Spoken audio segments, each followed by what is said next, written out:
Human services are the foundation for well-being.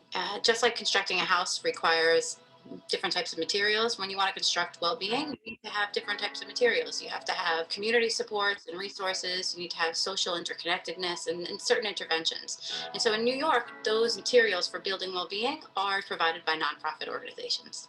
Human services is all of those things that we need as individuals to be successful, to thrive, to be comfortable, to feel supported. For a lot of folks, it's they need those supports that they don't have them. They don't have access in their daily lives, and they need organizations like Goodwill and other nonprofits to make sure that those things are available to them.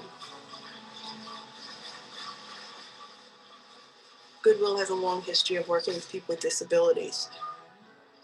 People with disabilities have about a 20% plus unemployment rate. And so one of the things that we try and do is to help employers understand that this is a very important group of people that they should think about employing. Whenever someone first comes into the clubhouse, we don't look at the diagnosis. We're not concerned about the diagnosis. We're concerned about the person. The more that we're able to get out there and end the stigma and the shame of mental illness, the more people that are going to accept and receive services earlier. Well, Children's Aid Society is a social service organization that's committed to helping young people be successful. And here at this particular site, we're committed to making sure that the young people are not on the pipeline to prison, but on the pipeline to college, by starting with our early childhood room with kids age 2.5 and providing services and supports all the way through high school to make sure that our young people go off to college. I'll call myself like a son here because they're really nice to me, and it's just like I feel safe here. We had an interesting letter shared with us, in essence, a college application from a young man who talked about that his father was named Milbank, and he's referring to the Milbank Center and what it gave him and how attached he is and what it taught. It, in essence, replaced the role that a father would have in his life. I don't think it gets any more important. Goodwill and Children's Aid Society are members of the Human Services Council, and there are two organizations that are of 170 of our members. So we have a very robust reach across New York City. If the center had more money, they could take more risks. They could be more entrepreneurial in their thinking, and they could think more strategically. Right now, they're operating in emergency management mode on a regular basis. And so there's a real missed opportunity. What we do for them is we understand the challenges that they're experiencing, and we see how those challenges are trends across the other members of the Human Services Council. And so we organized a commission, and we took a look at what are the financial factors, what are the relationship with government, what's the oversight mechanisms that we have in place, what is the overall model for the nonprofit, and what is broken about it. And we've come up with a set of solid recommendations that we think is a way forward. We think that the sector absolutely can survive and can do really well, but there's some serious changes that need to happen if we're going to be able to continue to contribute to communities going forward.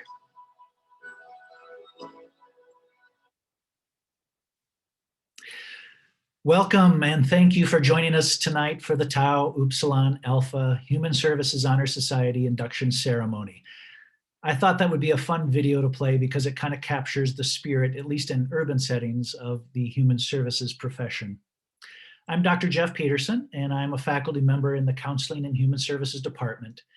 But more importantly, in terms of tonight, I'm the chapter advisor for the Wayne State College's Alpha Road chapter of the Tau Upsilon Alpha chapter. I'd like to introduce you to some of the members of our Wayne State College Human Services Department. First, Dr. Dean Nicholas Shudak, who is the Dean of the College of Education. Hello, my name is Dr. Nick Shudak. I'm the Dean of the School of Education and Behavioral Sciences, the school that houses human services.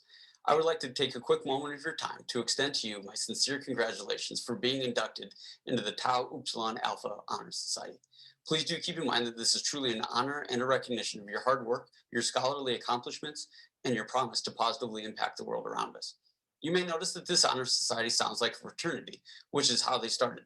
However, they evolved to focus on their professions like human services to acknowledge leadership and academic excellence. I encourage you to work with the members of this honor society, the national body, and your advisor to help position you for service and leadership within your profession. Once again, I congratulate you on this achievement. I would also like to introduce you tonight to Dr. Allison Bond, who's unable to make it, but she's our department chair for counseling and human services.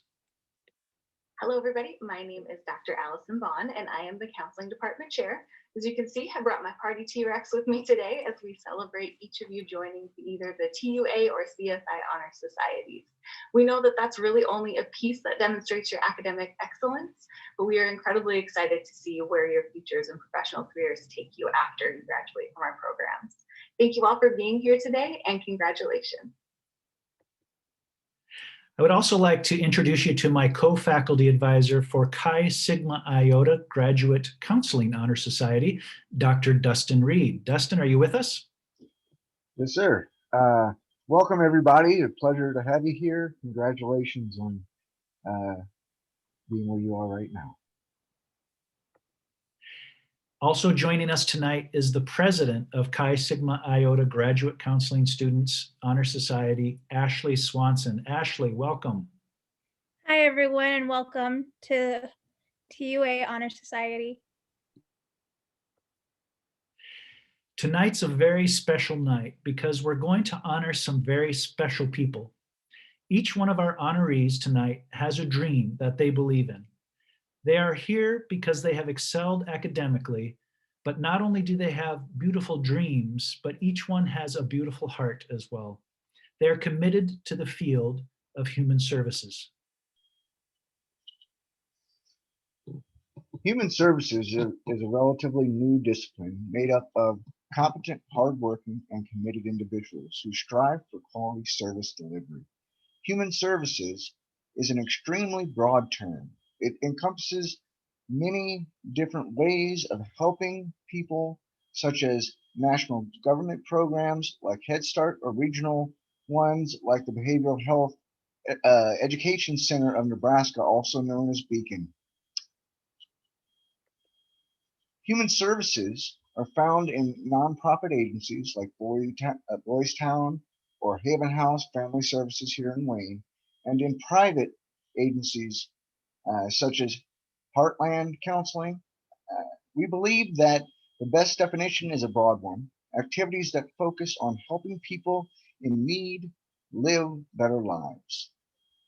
These activities can take many forms. Our inductees tonight are students who may want to become future adult and youth counselors, mental health counselors, trauma and social service workers, and teachers. Each student's specific goals differ. What does not differ is their commitment to helping others. As many of you know, Wayne State College has an interesting background. It started as Nebraska Normal College in 1891 and later became a state college in 1910. It was founded based on the very principles that drive human services. You see, Wayne State came into existence because citizens of the city of Wayne committed substantial time and resources to establishing a college that could serve the people of a wider Northeast Nebraska community. The founding principles of our school were rooted in the spirit of human services.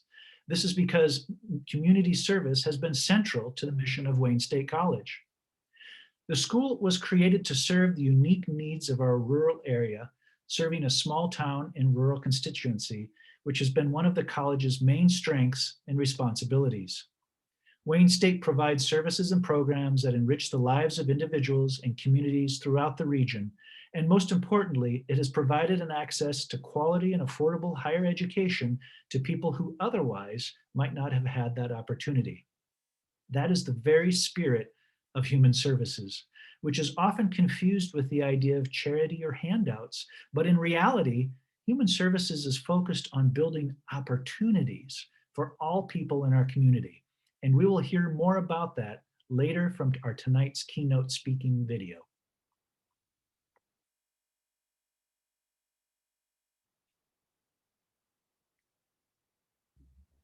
In November 2006, the Board of Directors for the National Organization for Human Services approved the establishment of a National Honor Society, Tau Upsilon Alpha.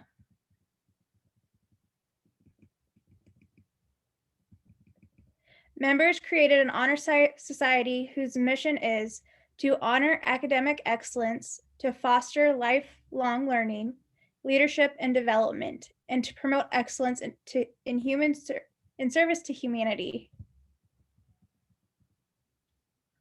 Not long after, Wayne State College chartered the Alpha Rho chapter with the goal of recognizing the value of human services and how the spirit of human services is integrated into the culture of our school. And now we would like to introduce the 2021 Wayne State College Alpha Rho inductees. Avery Joe Valero Zamzo. Brady Korth. Celeste Durant. Piper Grayson Hagar. Jennifer Barridge. Keisha Ann Shank. Shelby Lea Fenner.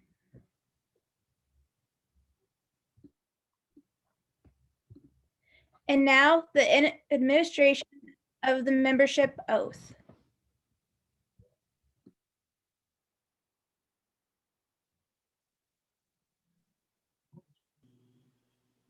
Those inductees that are present tonight, we ask that you read out loud while remaining muted the following pledge along with me. As a member of Tau Upsilon Alpha National Human Services Honor Society, I do hereby solemnly promise to pursue academic excellence, to maintain high morale and ethical character, and to provide excellence in service to humanity. Furthermore, I commit myself to the following bylaws of the Tau Upsilon Alpha Honor Society and the National Organization for Human Services Code of Ethics.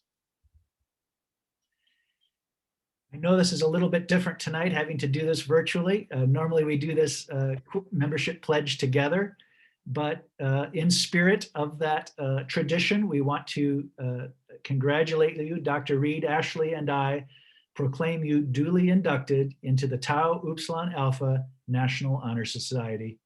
Congratulations, new members of the Wayne State College Alpha Rho chapter. Congratulations, new members of Tau Upsilon Alpha. Congratulations, everyone.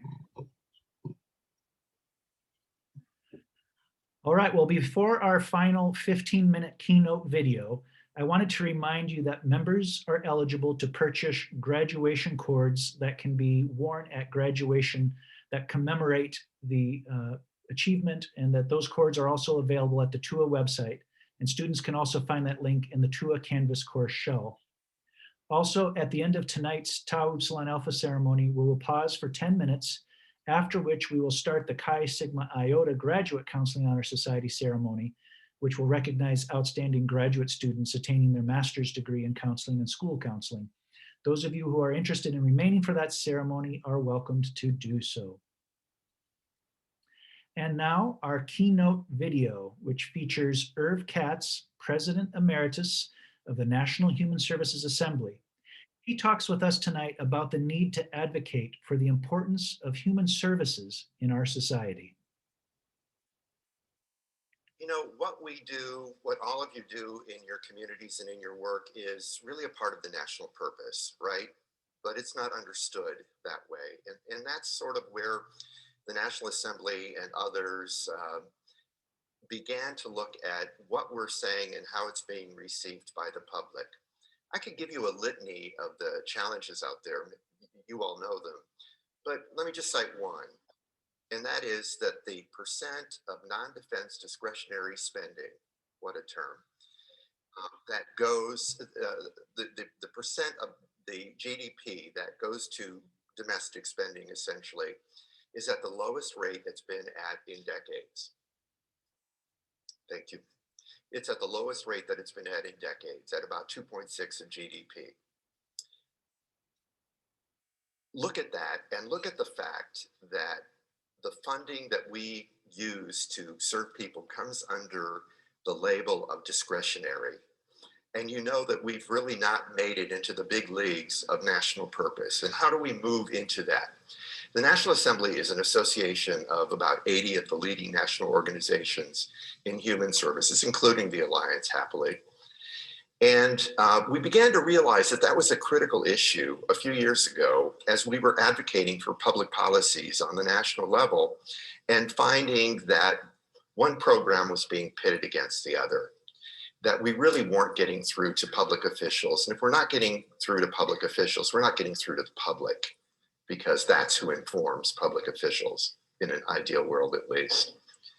So we were able to secure some funding to engage the Frameworks Institute to really understand the social science of framing, not new messaging. If you leave today thinking that I've talked about new messaging, you've only gotten part of the issue. The real challenge here is to imbue in human services, to have the public understand human services as something that they need to invest in and to be a part of and to take advantage of. It's not just for those people, it's for all people. It's not just for the people who are immediately served, it's also for whole communities. It really builds communities. So we tip our hat to the Kresge Foundation and the Annie E. Casey Foundation and to the Frameworks Institute, which did most of this research. So we use terms like safety net. And we talk about human services in the best possible ways. We say that human services are supports that are needed by the most vulnerable in our societies, right? Great argument and perfectly legitimate. And we assume that that argument's going to carry the day. I remember in the settlement house movement where I got started, you know, if we were not getting the funding and the support from the city council that we needed, we'd take busloads of people and we talk about waiting lists and we talking about helping the most vulnerable. But at the end of the day, it didn't make a lot of difference. So we're saying those great arguments and other people are thinking, well, I don't know, maybe Meals on Wheels for certain populations, for the elderly or people with disabilities, but everybody else really ought to work. They ought to make their own way in society.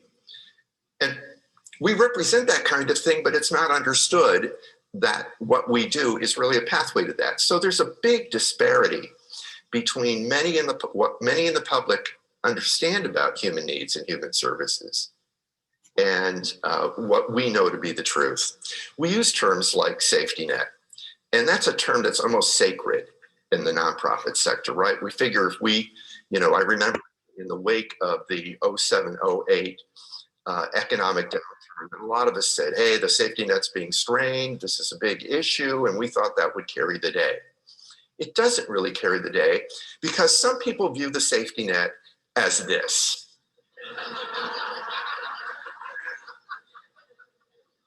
And if you think that is far-fetched, this was a political cartoon that was making the rounds in that period. We can't let the safety net become a hammock.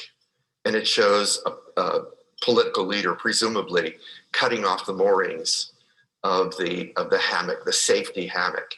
It isn't far-fetched. And if you think about the way that human needs, human services have been talked about in political campaigns, there's one word that comes up: entitlement. We know it's not true, but that's how it's understood. And it's not political. These things tend to go beyond the political forces.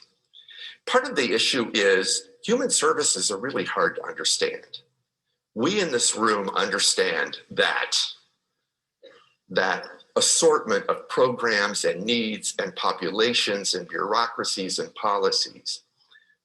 But what does the public understand? And through this research, we've been able to ask the public in a variety of ways, and scientific surveys and sidewalk intercepts and all of that.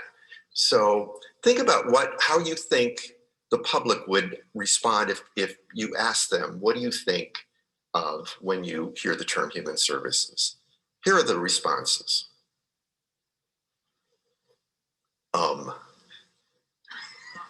The leading response is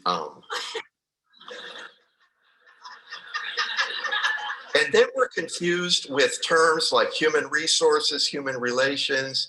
You mean like health?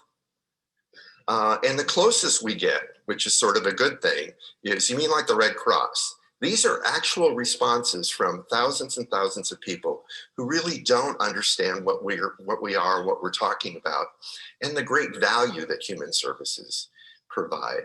And so again, I say this is about messaging, but it's about more. It's about mobilizing. It's about helping people understand the real value of human services.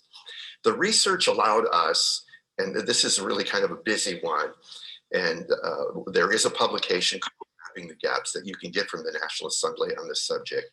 But it looked at how experts in the field, people like us, academics, providers, bureaucrats, funders, understand human needs and human services, and compared on a variety of issues, and compared that with how the public views. And we did big surveys and so forth to get input from the public about these different issues. And I'm just going to highlight a couple of them. And one of the most telling is about what are the causes of, what are the, what really precipitates the needs for human services. And the public tends to view it as individual human weakness and failing. And the same thing plays in terms of responsibility. Who's responsible? Well, the individual, the bootstraps, right? Whereas we as experts understand that it's also structural. It's about policy, it's about society and so forth. So big, big, big gap to fill. We've entered the subject, the concept of framing. And I really commend to you the website of the Frameworks Institute if you really want to understand framing. It is a piece of the social science. And it really is about not just picking new terms by consensus. If that were what we were going to do, we could do that today. We could have roundtables, we could discuss what do you think is a better way of talking about safety net and all of that. But it really is about testing and looking at research, doing research to say, how do people understand? And it begins with values. And what the research indicates that there are 3 values that really people relate to, that can be aligned with human needs and human services in a positive way to gain understanding. One is opportunity, another is prosperity, and the third is human potential. So maybe we're talking, instead of about a safety net, we're talking about an on-ramp to opportunity. We're talking about prosperity and the opportunity to move forward. So that's what you build a new frame on. But the other piece of framing is a metaphor. And the metaphor that tests well is constructing or building well-being. That if we talk about human development in these terms, people can relate and can say, I get that. It's something that requires a strong foundation. It requires a good structure. It requires a lot of different forces and people in the community to help bring together the resources and to build them. It requires ongoing maintenance. What a perfect metaphor. And I in my original version of this presentation, I had another slide with another metaphor that they were testing. It didn't work. It was brilliant, we thought, but it didn't work. And that's the critical thing, the difference between messaging and framing. In framing, you really do the research to find out what resonates, because that's our ultimate objective. So building the frame, and this is something you all can be a part of and you need to be a part of. And I'm happy to say I already hear much of this language at the Alliance conference. We go from talking about problems to talking about solutions. And within that, opportunity, prosperity, and human potential. We go from talking about safety net and the litany of dire statistics. Don't do that. If you overwhelm people with data, the result is you overwhelm them. Move to talking about constructing well-being and the elements it takes to build well-being.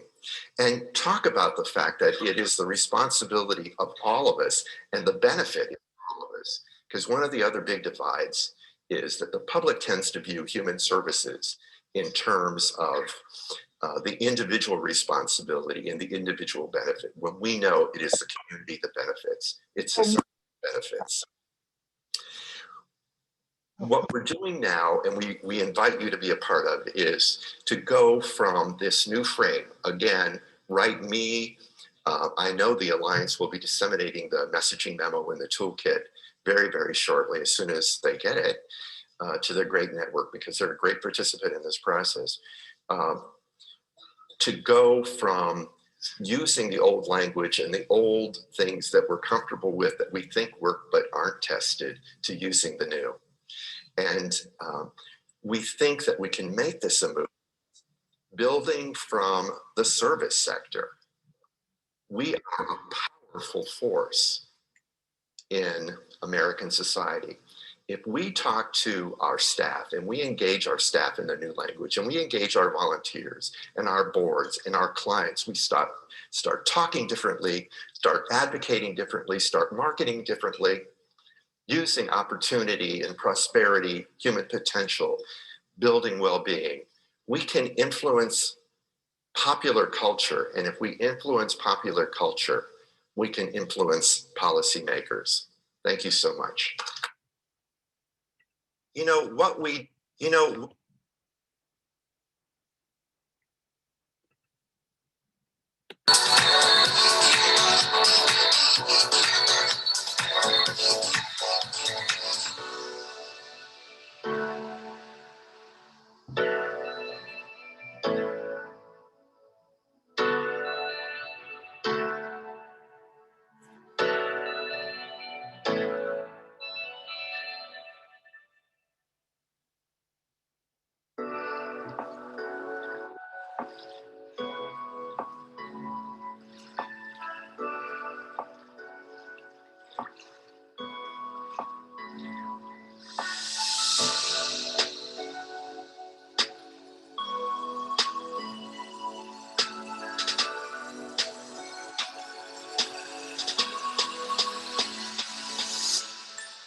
Today, nearly 1 in 5 Americans is living with mental illness.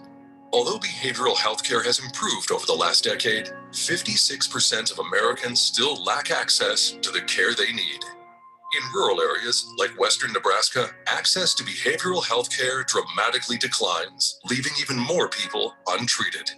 88 of Nebraska's 93 counties meet the federal designation for a shortage of mental health providers. 32 of those counties lack any type of behavioral health provider. This is why revolutionizing access to behavioral health care in Nebraska is so crucial. To address the decline in patient access to behavioral health care, the Nebraska State Legislature formed the Behavioral Health Education Center of Nebraska, or Beacon, in 2009. So as a practicing psychiatrist, one thing I've learned is that it often takes weeks and sometimes months for our patients to be able to find a provider. A collaboration among the University of Nebraska Medical Center, Creighton University, and the University of Nebraska-Kearney. Beacon's mission is to recruit, retain, and increase the state's behavioral health workforce. When somebody's struggling, that's really hard. They just don't have the resources or the time, to drive 2 hours, to go see a counselor. And so the consequences are those concerns go untreated. In 2013, Dr. Joe Evans, a psychology professor at the University of Nebraska Medical Center, set out to extend Beacon's efforts. He spearheaded the Nebraska Behavioral Health Education Partnership, a collaboration among Nebraska's behavioral health training programs. To date, the partnership includes 15 such programs throughout the state. Beacon has been kind of a godsend from the legislature because it's allowed us to put together some training packages. It's allowed us to apply for some federal and state contract grants to actually go ahead and pull these 15 training programs that we have around the state together, but at the same time provide some incentive for students to come to work in these programs, because we're now able to offer some stipends to offer them good training and good clinical experiences during their internships. The formation of the Nebraska Behavioral Health Education Partnership marks the first time Nebraska's colleges and universities have united in a concerted effort to improve access to behavioral health care in the state and to keep graduates of these programs working in Nebraska. And the partnership is making good progress. At the Behavioral Health Education Seminar in April 2018, leaders from all 15 partner institutions gathered to discuss additional ways they can work together. One of the tangible things that Beacon does is connect students to mentors. And whether they're in college or actually in graduate school, they always need someone that they can shadow, that can inspire them and talk to them about career decisions and other places that they want to go in the future. The combined efforts of the academic institutions and dedicated behavioral health professionals involved in the Nebraska Behavioral Health Education Partnership have paid off for the state. I think what we found is that there is definite interest from the different programs, and in number one, getting to know each other. We've actually been able to pull all the training programs into one relatively cohesive type of group. I really think that this is just a genius kind of idea to get everyone together and to really coordinate some of the efforts we have in training our young people to become behavioral health practitioners. So one thing that we're quite proud of at Beacon is, as many other states have gone the route of having declining behavioral health workforce, we've seen about 15% growth in our behavioral health providers. In rural Nebraska, most providers actually are primary care providers. And that's actually where most people will get treated for depression, for anxiety, for ADHD, and so on. So it's also really important that Beacon fulfills its mission of training family practice doctors advanced practice nurses and PAs and others that are providing that frontline care. Nebraska currently has 24 clinics in rural areas and 18 in the Omaha and Lincoln areas. These clinics serve approximately 5,000 patients for nearly 25,000 appointments annually. That was not occurring 20 years ago. I mean, this has all been as a result of some of the work that we've put into doing all this and integrated care. So although the number of psychiatrists has stayed roughly the same during Beacon's founding, we've seen that the number of psychiatric nurse practitioners, something called APRNs, has really increased by 40% during those last 7 years. And that's really provided a lot of access for families. Of course, the leaders of Beacon and the Nebraska Behavioral Health Education Partnership aren't likely to rest on their laurels just because they've seen success. There are still plenty of ways they would like to improve access to behavioral health care in Nebraska. So there's two things on my wish list for the future behavioral health workforce in our state. The first is that we need to have providers that are living in the communities where they're needed the most. So that includes underserved areas of Omaha, Lincoln, and other towns, but especially rural Nebraska. The second is how they're trained. So currently, everyone sees one patient at a time in a traditional live setting, but we'd love to see them doing new techniques that are more efficient, like telehealth, integrated behavioral health, and so on, so that they can really cover a whole population. Beacon and the Nebraska Behavioral Health Education Partnership will always seek out new ways to improve access to behavioral health services for Nebraska's rural and underserved communities. But at least for one day, at the Behavioral Health Education Seminar, the people dedicated to this mission were able to celebrate their successes thus far. Beacon's collaboration with all the training programs throughout the state is kind of unprecedented. I think it's really helpful to see that we're all going towards the same goal. Beacon has facilitated many opportunities to collaborate with other programs. It was through a workshop with Beacon that I was able to meet a local psychiatrist in Kearney, where I've met other nurse practitioners or other physicians. They really care about us getting a thorough education, and they know that what they're imparting upon us is what we will take out into the world. I learned more from other program directors in terms of some of their struggles and mine. We started working with Beacon about 6 or 7 years ago, and that really was a game changer. I was so impressed by how we could pull together all of these different aspects of the field and relate to one another. We're all trying to help Nebraska train behavioral health providers and address the shortage and to help people. My biggest, I think, satisfaction has come from being able to look across the state and saying, hey, we had a voice, we had an impact. And that impact has given a voice to thousands across rural Nebraska by giving them access to the care they need.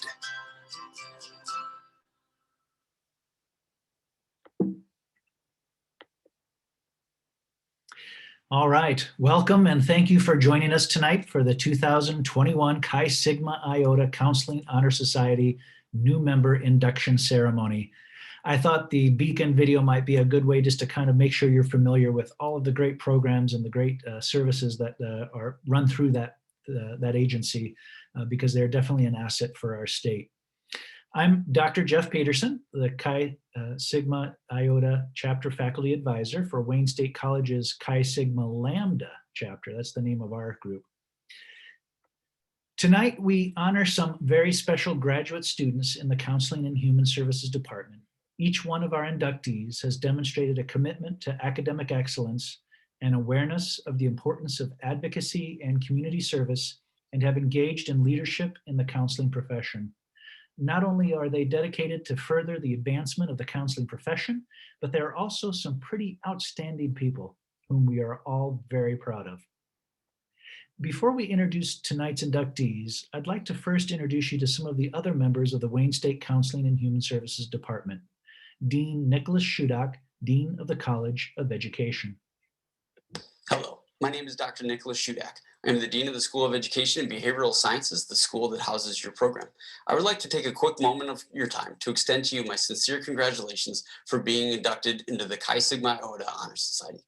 Please do keep in mind that this is truly an honor and a recognition of your hard work, your scholarly accomplishments, and the promise to positively impact the world around us. Historically, honor societies started as fraternities with an academic identity and then slowly evolved to focus on the actual professions served through that academic training. This ceremony places you within that history. I strongly encourage you to work with the members of this honor society, the national body, and your advisor to help position you for service and leadership within your profession. Once again, congratulations on this achievement. I would also like to introduce you to Dr. Allison Bond, our Department Chair for Counseling and Human Services. Hello, everybody. My name is Dr. Allison Bond, and I am the Counseling Department Chair. As you can see, I brought my party T-Rex with me today as we celebrate each of you joining either the TUA or CSI Honor Societies. We know that that's really only a piece that demonstrates your academic excellence, but we are incredibly excited to see where your futures and professional careers take you after you graduate from our programs. Thank you all for being here today, and congratulations. I would also like to introduce you to my co-faculty advisor for Chi Sigma Iota, Dr. Dustin Reed. Dustin, are you with us? Hello, everybody. Welcome and congratulations for where you are today. 3.5 decades ago, Chi Sigma Iota, known as CSI, the Counseling Professions Honor Society, was established to provide all counselors serving individuals, couples, families, and groups a clear professional identity. From its inception, its bylaws, mission, vision, and strategic plans have remained true to this purpose. Unlike most membership organizations, once a member of CSI, always a member. CSI has over 130,000 members who've been initiated into the society throughout more than 400 chapters, and those chapters have been charted all throughout the history of the CSI legacy. We are growing by welcoming over 7,000 new members and charting new chapters each year.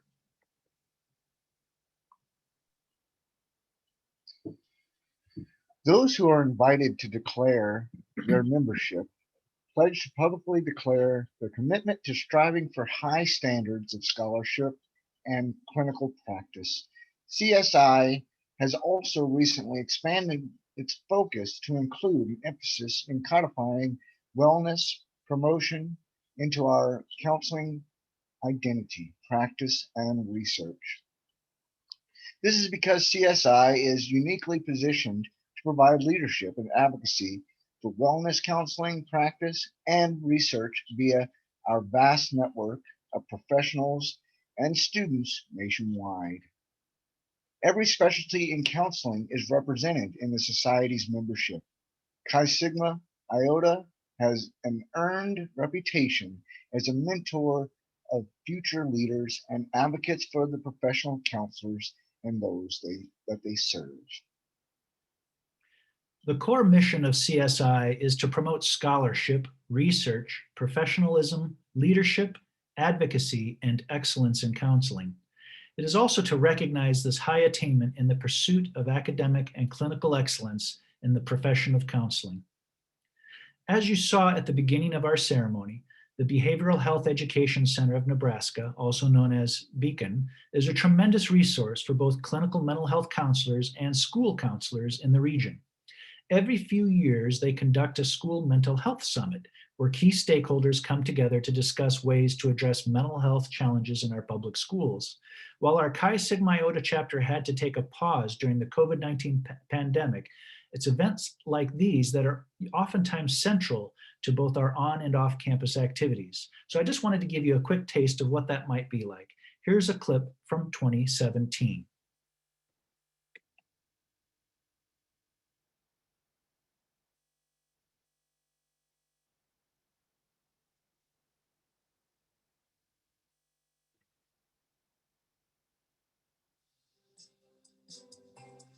The School Mental Health Summit was actually our third gathering of statewide stakeholders interested in youth mental health through the schools. The summit is really important because it's a format where you can really have not just a one-way series of presentations, but really a dialogue with some key stakeholders. And really it was a high level but very creative dialogue in solving some of the problems about resources and also just getting people that can quickly access some services for their students.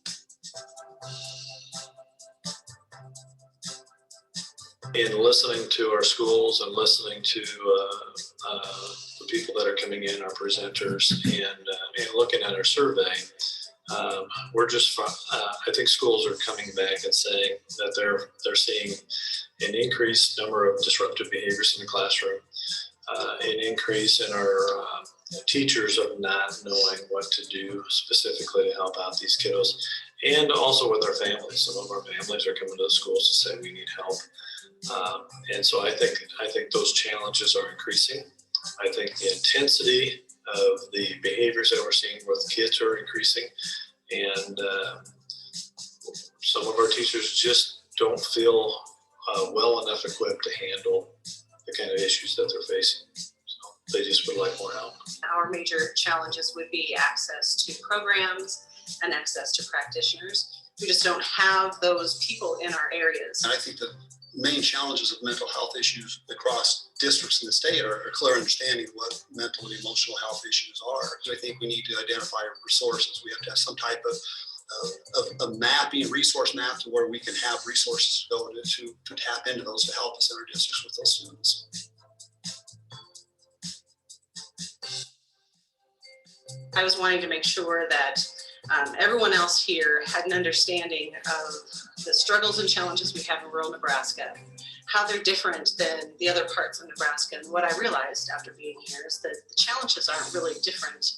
They're just on a smaller scale. The biggest thing is we're all pretty much on the same page. I'm in the eastern part of the state and in the metro area, but there are still those of us who are struggling with the same types of things that the western schools are. So a lot of us are on the same boat. I think today's discussion really did a great job of highlighting some of the strengths that we have as a state around school mental health, but also some of the gaps that still exist. It just really identified some key issues for us that we can target our efforts a little more closely.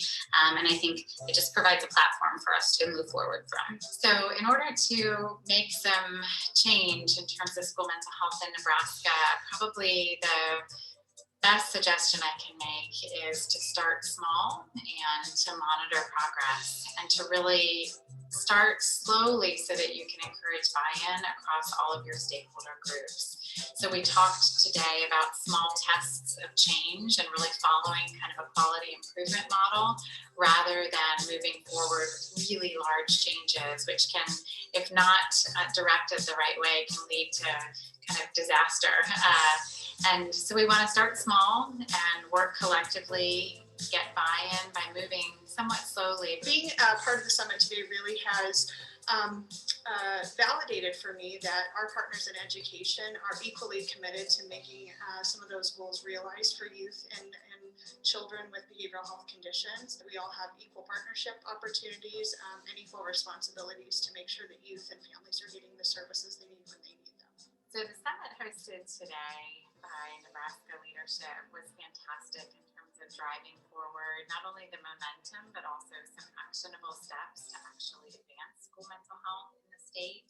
So the fact that we were able to bring all of these communities together and stakeholders together to drive forward that mission is enormous. It's a real success. Now I would like to introduce you to Ashley Swanson, the Wayne State Chi Sigma Lambda Chapter President for the 2020-2021 school year. Thank you, Dr. Peterson, and welcome new inductees. Our local Chi Sigma Lambda chapter was limited this past year due to COVID-19.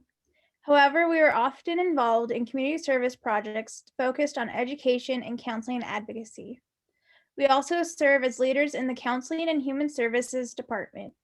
Despite the pandemic, this past month, we have hosted 2 online presentations in cooperation with Haven House on human trafficking and preventing dating violence. In January, we were also involved with Wayne State's Happy and Healthy Hour, sponsored by the Student Health and Counseling Center. And now it's time for our keynote presentation. Earlier this week, I had the opportunity to interview Sierra A. Franks, a Wayne State Chi Sigma Iota alum and current counselor with the Student Counseling Center at Wayne State College. All right, well, we have the opportunity to speak with Sierra Frank. She is a student licensed professional counselor, provisionally licensed professional counselor at the Student Counseling Center at Wayne State College. And Sierra, you were a CSI member. Do you want to tell us a little bit about that? What was that like, and how did you become involved with CSI? Absolutely. So I was inducted in May of 2018, and I didn't even know we had a graduate honor society until that invitation. But it was really exciting. Honor societies are something that have always been important to me, just because I feel like it's an accreditation almost for the individual. It really grants some credibility, and it's a great honor. So I was thrilled to join. Unfortunately, our chapter wasn't very active at that point. I know it was difficult for them with everyone being like working full time and having families and all of that. So I am thrilled to see that now your chapter is working to really build an involvement on campus, and I think that will be a wonderful voice to have here at Wayne State. Absolutely. Well, we're glad that you are an alma mater and hope that we can keep in touch with you and encourage your involved continuation of support as well. So thank you. Absolutely. It's already been great to work with your group with our Happy and Healthy Hours. So we're happy to join with anything else you want to do. So sometimes students ask me questions about the counseling profession. We thought this might be a good time to kind of ask you some of those questions and pass those along. So the first question is, what motivates you to go into work each day, or what inspires you the most about the counseling profession? I think it helps that I'm still really new to the profession. It's exciting every day. It's something totally new and unexpected. That can be scary sometimes. But it's still, I've got that fresh excitement that I hope doesn't fade ever. But I'm also really lucky to have really great coworkers, and I work with a really great population. College students are just inherently exciting, and I mean, I'm sure as an instructor you get that, where they just come with so much passion and interest. So that's definitely a big factor for me, is just get the people I get to work with, and my coworkers were such a diverse group of experience and interest. So we're learning every single day, and that's my main priority, is to learn every day. Awesome. Is there anybody in particular, either in the field of counseling or outside, that has inspired you the most for this field? Well, I think about kind of my purpose for coming into this field really started when I started getting nieces and nephews, because I see them, growing up and already encountering mental health concerns. And so, I mean, they're my inspiration in everything. I absolutely adore them. They rule my life. And so just thinking about the world that they're going to grow up in and understanding the challenges people encounter, that I wanted to be a part of that. And just the field in general, I mean, there's so many powerful voices, and the whole field is built on advocacy. And I mean, what's not to love about that, right? And just the fact that everyone has a voice in mental health. Like, everyone is affected by it. And I think that's one of the biggest things for me. Absolutely. I was curious, is there anything different about counseling at a college student center versus maybe in a clinical setting? Okay, I'm going to be very honest. This is an absolute dream job. Okay. And I'm lucky to start my career in my dream job. Nice. Because, I mean, first of all, like I said before, the population they're amazing to work with because they're at such a pivotal point in their life. Many of our students have never been given an opportunity to go to counseling before. They've had these concerns their whole lives, but they've never, whether because of parents or financials or, just not comfortable addressing these things yet. And they come here and it's like, oh, I'm in control now. I can be independent. I can find my own way heal up anything from the past, prepare for the future, work through current things. Like, it's such a cool point in most people's lives. And it's really special. And I like seeing them be able to recognize how they have grown into the individuals they are, and then figure out ways to use that going forward into what their goals are in life. Because college is all about looking at your goals, getting to a place. It's an in-between point where you want to grow into something else, and you can really use the opportunity to do growth in every aspect of your life. So when you look back at your counseling degree program, when you were a student in your graduate program, do you have any challenging stories, maybe some adversity that you may experience? Because, this is kind of a tough, rigorous program. Any stories you want to share there? I was terrified going into the program because I never really saw myself going into a counseling program. My undergrad is in psychology, sociology, and political science. I totally expected to go into psychology, but I applied anyway. I got the grad assistantship. I couldn't give up going to school for free. So that was the big motivator for me to stay. And my first night of pre-prac was the scariest night because I had never done skill work of any sort before. I did not know any of the interviewing skills. I didn't go through our undergrad program, which prepares all those pieces. And so I did all the science and research and the background information, and it was a whole new world for me. And I ended up getting paired with our most difficult client in our role play. And she really went after me, and I was just like, I don't know if I can do this. And it took a few weeks, and then I kind of started to get the groove and started to actually see what counseling is. And from there, it was much better, but I was so scared just starting out because it was a whole new environment, all new people who I had never worked with before. And even though I was still in the same place, I was still at Wayne State, where I had done all my undergrad. I mean, there were familiar names around me, but that was definitely the biggest challenge for me personally. If you could go back in time, or if you could lend that advice to current students in the graduate counseling program, what advice would you give to students who are currently in the program?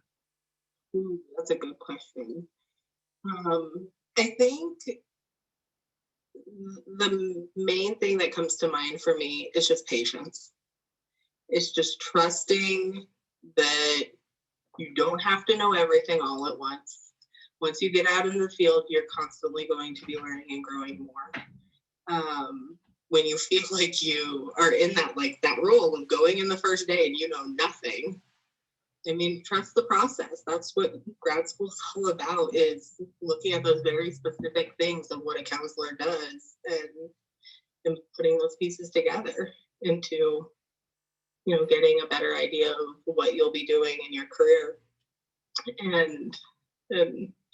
And so that patience doesn't go away, because you're going to need that as you go through searching for jobs and then even patience with clients and with processes and systems. And so that's probably my biggest piece, is just take a breath. Things will work out. And that grad school is where I learned that lesson more than any other point in my life, is that things do work out the way they're supposed to do. And just trusting that. Is there a teacher or maybe a supervisor in the past that you really looked up to? And if so, why? Ooh, so many. My whole life I've been a teacher's pet, so it's hard for me to choose just one. I mean, I take lessons from every person, or I try to anyway. And for my professional career, I mean, there's been endless endless influences on that. But the person who obviously sticks out the most at this point right now is my supervisor, Alicia, who's our director. And point because her office is right there. And I mean, I did my internship here, and she really gave me a chance because she had just become the director of the counseling center. We did not know anything. They had just hired the other new counselors, and so that summer, I mean, she invested in me to really work on developing what we wanted the counseling center to be. So I was thrilled to be part of that process. And then, like, clinically, I mean, she's such a bold person who's like, go after it and get it, whatever she wants. I'm sure you've seen her in action. Yeah. And that was one thing I was really missing, I think, when I came out of grad school. I was very timid and I was afraid of confrontation in sessions, and I didn't know how to, that was terrifying, just the thought of like challenging. And she told me just be bold. And she told me quit trying to build rapport and really like focusing on that process and just let it be natural. And to be bold when I need to be bold, be soft when I need to be soft. And that's been really helpful, especially with college students. Trust yourself a little bit, it sounds like, was the theme behind that. That's great. It doesn't have to be so calculated. It can be natural and more genuine. Nice.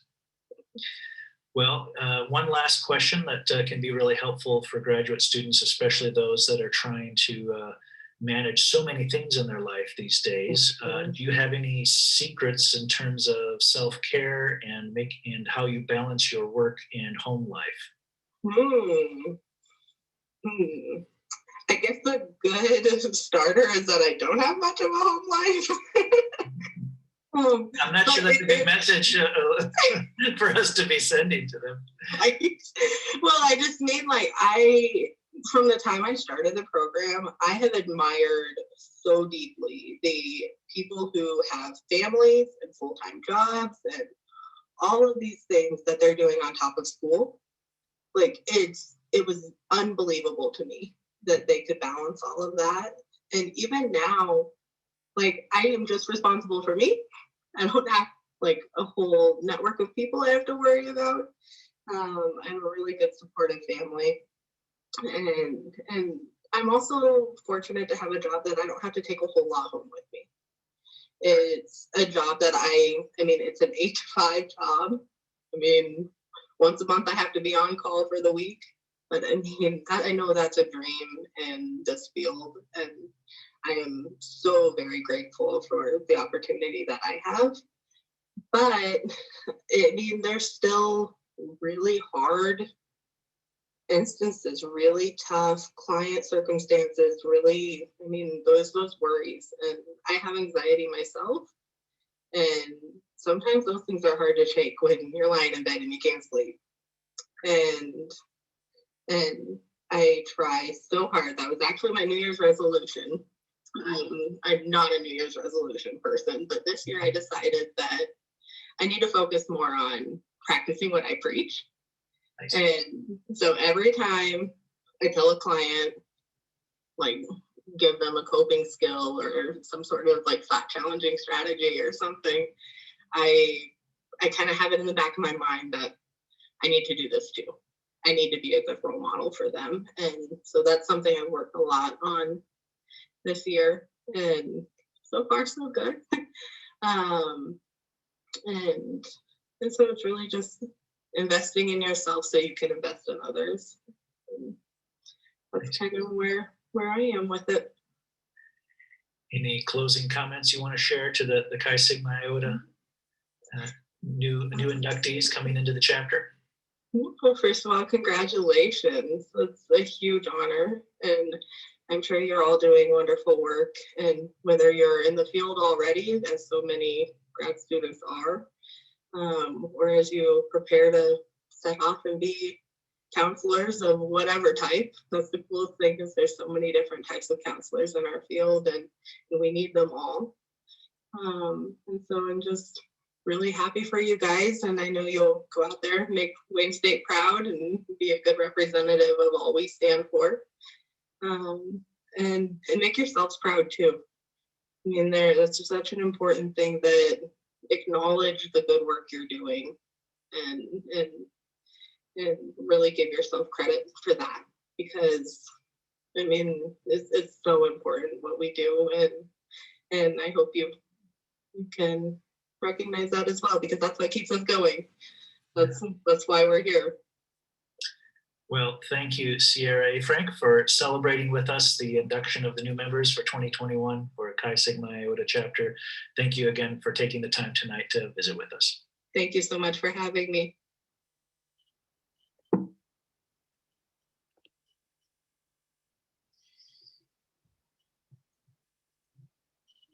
Thank you, Sierra, for sharing such wonderful insight and wisdom.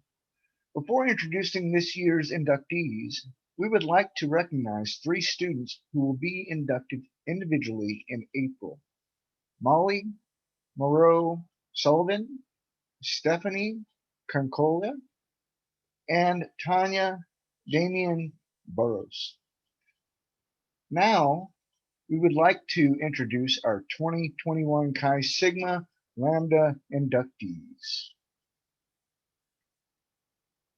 Asia Berg, Jennifer Alley, Seth Revest, London Bursey, Kaylee Johnson, Anna Bertrand, Adams Davidson, Jennifer Duracek, Kristen Smith, Kayla Shaver, Jessica Perrin, Shannon Pill, Trisha Alexander, Tyler Bacon, Mackenzie Miller, Amber Carber, Christy Thielen, Sarah Tomshaw, Anna Sorensen, Megan Jacob, Carolyn Seymour, Kendra Onehorn, Megan Fiala. Chi Sigma Iota is the Counseling, Academic, and Professional Honor Society International. As such, members are committed to maintaining high standards of professional competence and service. Our goal is to serve others to the best of our ability and to encourage others to do the same as members of the counseling profession. Members of the society have distinguished themselves through scholarship and professional excellence, which is exemplary. This is an occasion of inviting new members into the society who share the same commitment and goals. We welcome them and this opportunity to recognize their achievements to earn this distinction.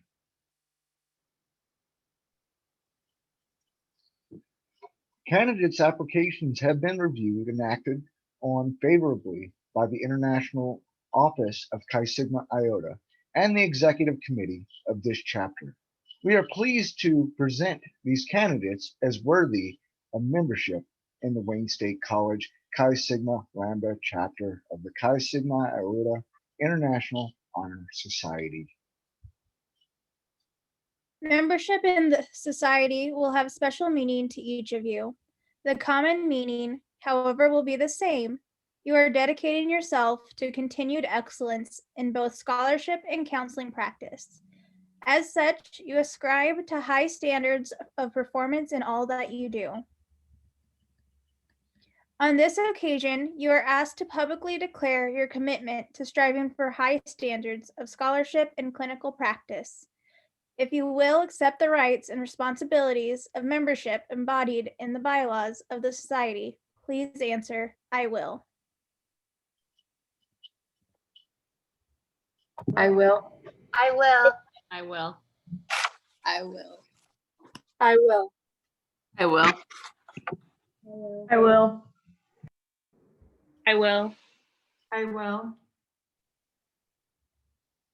I will.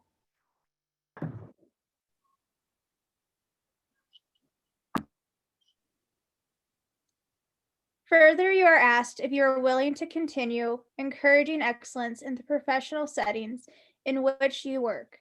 If so, please answer, I am. I am. I am. I am. I am.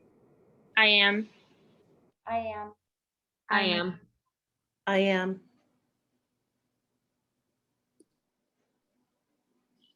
Finally, you are asked if you will support and encourage the members and activities of this chapter and society through personal involvement in their professional programs. If so, please answer, I will. I will. I will. I will. I will. I will. I will. I will. I will. I will. Wow, that actually kind of worked. On behalf of President Swanson, Dr. Reed, and the Chi Sigma Iota chapter, congratulations and welcome to the Chi Sigma Lambda chapter of Chi Sigma Iota Counseling Academic and Professional Honor Society. Congratulations, everyone. I'm very proud of all of you. Congratulations, everyone. Just a reminder that you can purchase graduation cords to wear for your graduation ceremony as a symbol for your achievement. We do have that on our Square site now. I'm going to do a bulk order. And so if you want to just order them through our local, where you paid your local chapter dues, you can go to that same link, which is here on the screen, and you can do that. If you have until April 10th, so 2 weeks, to go ahead and place that order, and then I'll place a large order and disseminate those once they come in. I would highly recommend that. I still wear mine at every commencement I attend. Absolutely, likewise. Also, please keep an eye out for an announcement for upcoming leadership elections in the next 2 weeks, as we will be electing our 2021-22 executive committee, which will start in the fall of 21. So we encourage you to become involved in the CSI leadership team. In closing, I just ask that you remember that your certificates are now available along with your pins. So you'll pick up a certificate and a pin, and you can just go to the main office to Shannon in the Department of Education, located on the first floor in Brandenburg Hall, and she will give you your certificate and pin. So just stop by there anytime and pick that up. So we're going to take just a moment to ultimately just kind of take a little pause here. I'm going to do a countdown clock with a little bit of music in the background. You guys are welcome to stay here and just kind of chat with each other. If anybody wants to just kind of say hi or just kind of congratulate one another, you're welcome to stay on the call. But again, congratulations and thank you for participating in tonight's event.